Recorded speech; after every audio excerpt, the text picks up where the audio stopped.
जो मेरी जीवन रूपी नाव है उसे मैं सांसारिक मोह माया रूपी जो कच्चे धागे की रस्सी है उससे मैं इतना जीवन आंख की तरफ ले जा रही हूँ।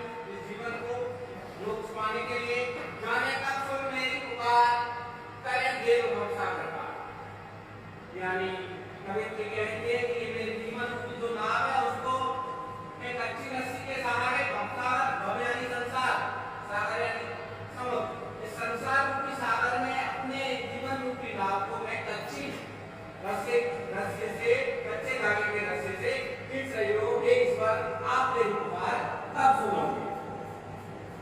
कवित्री कहती है कि मैं जीवन रूपी जो रस है जीवन रूपी जो पानी है उसको कच्चे सकोरे सकोरे मतलब बर्तन होता है। आपने कुल्हड़ देखा है कुल्हड़ को सकोरा बोलते हैं देसी भाषा में। तो जो कुल्हड़ है वो कच्चा है उसे पकाया नहीं गया है। जीवन रूपी जो कुल्हड़ है वो पका नहीं है वो कच्चा है। उसमें मैं जीवन रूपी जो रस है आपका भक्ति रूपी जो रस है उसको मैं समेटना चाहती हूँ लेकिन मेरे सारे प्रयास व्यर्थ होते जा रहे हैं क्योंकि वो कच्चा है उससे पानी टपक जाता है। जी मैं उठती रहे हूँ घर जाने की चाह है और मेरे जो हृदय में जी यानी हृदय में बार बार रह कर ऊँट यानी पुकार निकलती है और वेदना उठती है और मेरे मन में क्या है घर जाने की। घर कौन सा?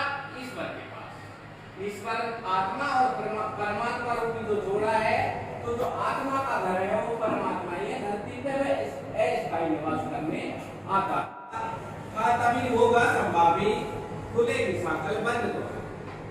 यानी यहाँ जो मोह माया है व्यक्ति हाय हाय की वेदना में लगा रहता है हाय हाय में लगा रहता है खा कि मुझे ये भी चाहिए मुझे ये भी चाहिए ये भी चाहिए। तो उसके ऊपर कवित्री व्यंग्य करती है कि तू ज्यादा कमा लेने से लेना भी व्यर्थ है। अगर तूने बहुत ज्यादा कमा लिया तो उसे संभाल नहीं पाएगा तो वो भी व्यर्थ है। नहीं खाकर बनेगा इंसानी। और अगर तूने भरपेट खा लिया भरपेट खा के आदमी बदल जाता है। आदमी बदतमीजियां करने लगता है गलत राह चलने लगता है और ज्यादा खा लेता है। पेट में अगर हम जितने की जरूरत है उतना ही खाना खाएंगे तो हमारा पेट सही रहेगा। और अगर नहीं आप खाओगे तो ज्यादा खा लोगे तो पेट खराब हो जाएगा। नहीं खाकर रहेगा। किसी व्यक्ति के पास सारे धन संपदा है सारे वैभव है लेकिन वह उसका उपयोग नहीं करता है। वह उसका उपयोग नहीं करता है। वह सोचता है कि वह अहंकारी वह उस धन का उस दौलत का क्या होता है अहंकार हो जाता है घमंड हो जाता है। सब था तभी होगा सम्मान।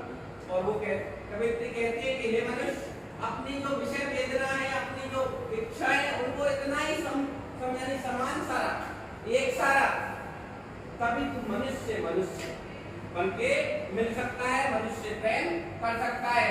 खुलेगी साकल बंद द्वार की। जो तुम्हारे हृदय का जो द्वार है जो पट है जो सात्विकता है तुम्हारे स्वच्छ मन में उस स्वच्छ मन में जो तुम्हारे मोह माया जो अंधकार है वो अंधकार रूपी जो कमरा है उसकी साकल तभी खुलेगी जब तुम कैसा बन जाएगा समभावी बन जाएगा सभी मनुष्य से प्रेम करने वाला सीधी राह।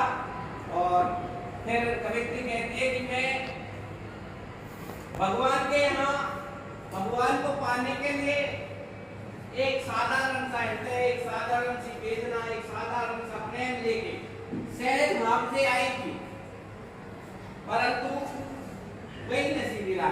लेकिन मैं उस सहज भाव में भी जो सहजता का भाव था वो सहजता के भाव में भी मैं नहीं रही पर मैं सीधा मैंने रास्ता नहीं प्राप्त किया। मैं रहा यानी रास्ता मैंने अपने रास्ते बदल लिए। मैंने बहुत से भगवान बदल लिए और जेब में टोली कोड़ी न पाई मांझी को रुपया उतराई।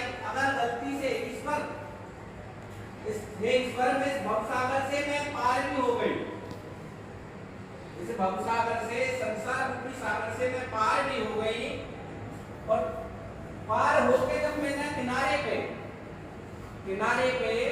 जब ईश्वर रूपी संसार रूपी जो नाव आ रही थी उस नाव में जो नाविक ला रहा था उसको पतवार चला के जैसे उसने किनारे पे लगाया तो कवित्री कहते हैं जब मैंने अपनी जेब टटोली, ये संसार में रह के मैंने क्या पाया, संसार में रह के मैंने क्या पाया, अरे कुछ इतने बड़ा जीवन दिया, संसार में रह के कुछ पाया मेरे पास, उसका कुछ तो बचा होगा।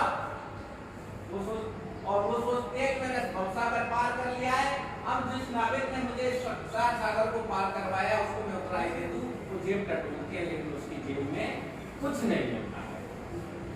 आगे बात समझ में, थलथल में बस्ता से भी भेद में क्या, भेद लेकर क्या, हिंदू मुसलमान यानी है तो स्वयं को जान, वही ऐसा है से थलथल यानी सर्वगण। कवित्री कहती है कि थलथल यानी सर्वत्र, जहां तक ये जीवन है, ये धरती है, ब्रह्मांड है, इसमें सर्वत्र सब जगह ईश्वर से यानी ईश्वर भगवान बसता है। क्या भेद लेकर क्या, हिंदू और तुम भेद करते हो, तू हिंदू मैं मुसलमान, वही अल्लाह वही राम वही रही